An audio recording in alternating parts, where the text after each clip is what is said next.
Alors Isabelle, racontez-moi, quand on a le teint pâle là comme en janvier, donc on n'a pas le soleil, comment est-ce que je peux faire, qu'est-ce que je peux manger justement, et qu'est-ce que là on va parler de la bêta-carotène et justement qu'est-ce que ça fait dans l'organisme? Oui, alors Benjamin, c'est tout à fait possible d'avoir une peau d'aspect bronzé par une autre façon que par le bronzage, effectivement, en mangeant des aliments qui sont riches en pigments qu'on appelle les caroténoïdes.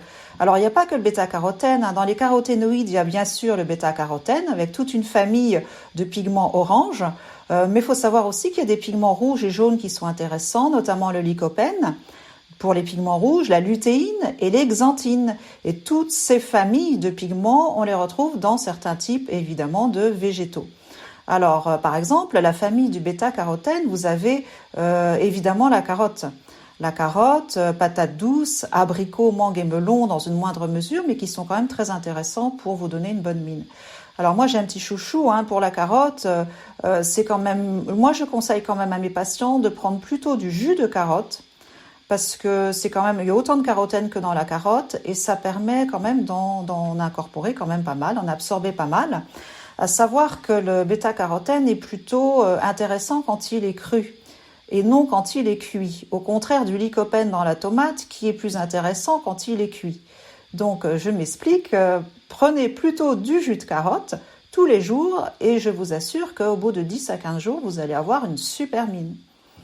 Et tout ça, le bêta-carotène et autres, comment ça fait dans l'organisme pour que Comment la ça peau marche? prenne Oui. une couleur? Comment ça marche, Oui, voilà? comment ça marche? Alors, en fait, ce sont des pigments qui vont colorer un petit peu, se répartir dans tout l'organisme. Ils sont liposolubles, donc ils adorent les membranes cellulaires qui sont liposolubles également, mais ils ont une affinité pour les cellules qui sont à la surface de la peau.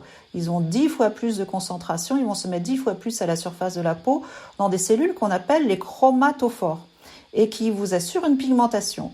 Donc ces caroténoïdes vont se fixer surtout en surface de la peau et ça va être un petit peu des réservoirs de couleurs et donc ils vont assurer la couleur de la peau par ce mécanisme. Donc je dois manger vraiment tout ce qui est coloré, enfin je veux dire Voilà, orange, rouge. exactement. Bêta-carotène, donc moi j'insiste sur le jus de carotte.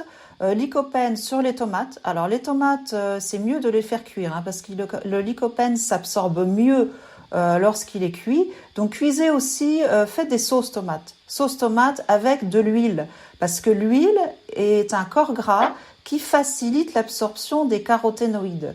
C'est pareil pour le jus de carotte. Quand vous prenez un jus de carotte, essayez de prendre un aliment gras avec, par exemple de l'avocat. C'est excellent d'associer les deux, voire même de faire des smoothies. Jus de carotte, avocat, c'est extrêmement bon et très très bon pour la peau. Donc, si on résume, jus de carotte, sauce tomate, mettez-en à tous vos plats. Ça, c'est excellent. Et citrouille, pastèque, abricot, mangue, melon, potiron, pissenlit, laitue, même si c'est vert, contiennent également, comme les épinards, beaucoup de bêta-carotène. Et ça, au bout de combien de temps je peux espérer avoir une peau un peu plus bronzée, enfin moins pâle? Alors, si vous prenez du jus de carotte qui est quand même très concentré en bêta-carotène, vous pouvez en 10-15 jours déjà avoir des belles couleurs. Franchement, Et, oui, ça marche et très très bien. est-ce qu'il y a des choses, on a parlé de la carotte, de la tomate, il y a des choses un peu moins connues, je pense Oui, par exemple le roux, est-ce qu'il y a oui, des choses oui. comme ça? Est-ce que vous pourriez Dans les me dire d'où épices, ça vient? effectivement. Dans Oui, les épices, ouais. oui. Vous savez que le roku, c'était l'origine, c'est une épice qui était l'origine de la peau rouge de nos Indiens d'Amérique, qui l'utilisaient extérieurement en faisant des huiles pour se protéger du soleil. Donc le roku a beaucoup, indépendamment de la couleur qu'il procure à la peau, a aussi beaucoup d'intérêt au niveau de la peau, de protection. Donc le roku, effectivement, est une petite épice, comme le curcuma, le safran, le paprika sont des épices extrêmement intéressantes. Tout ce qui est coloré en orange, de toute façon, sont des épices très importantes et vont colorer la peau. De même que dans les lutéines, qui sont plutôt jaunes, et les xanthines, les rouges, que l'on trouve dans les crustacés, c'est la couleur des crabes, des homards. Vous les avez également dans les épinards, le maïs, la patate douce et également les algues aussi, qui sont très intéressantes. Et dans le roux, il y a la même proportion Oui. de bêta-carotène qu'une carotte, ou il y en a Alors, encore plus? dans le roku, il y en a plus, il y en a beaucoup plus, sauf que le roku, on peut pas en prendre des quantités énormes. Vous comprenez que c'est une épice.